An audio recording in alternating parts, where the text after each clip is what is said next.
역사적으로 보면 고려 초부터 시작된 풍수는 대체로 양기풍수. 그런데 양기풍수라고 하는 것은 나름대로 의미가 있는 거 아니었겠습니까? 우리 역사 속에서 이 양기풍수의 역할은 언제까지라고 봐야 될까요? 고려의 양기풍수라고 하는 것이 사실은 지금 우리한테도 굉장히 큰 영향을 미치고 있죠. 한반도에서 제일 큰 도시 두 개. 뭘까요?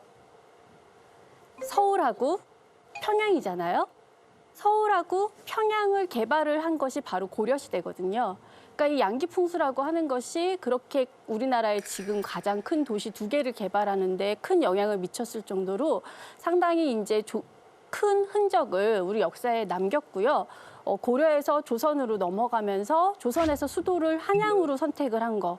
거기에도 보면은 이 양기풍수가 상당히 영향을 미친 거고요.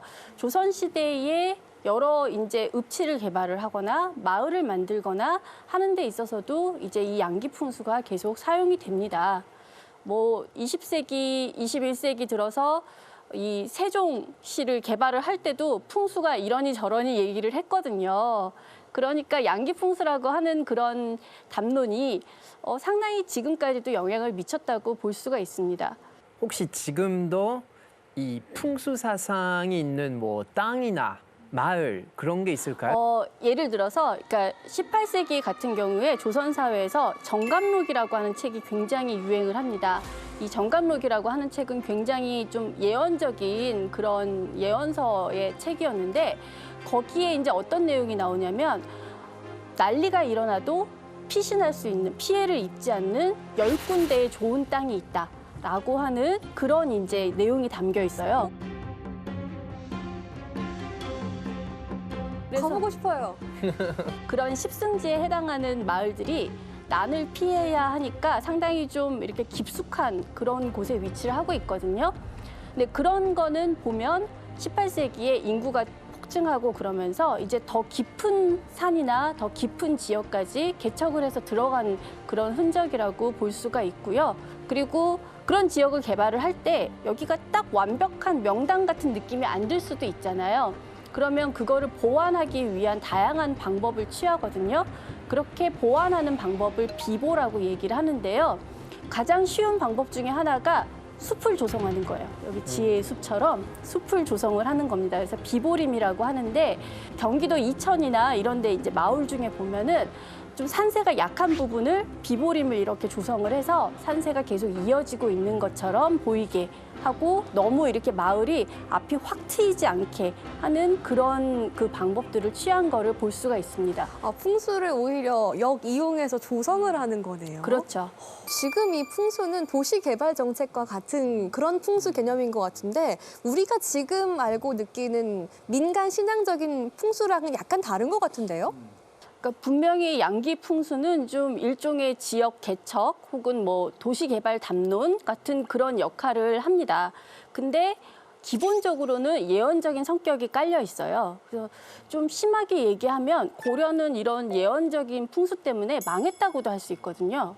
풍수로 잘 된 게 아니라 오히려 망했다고요? 네.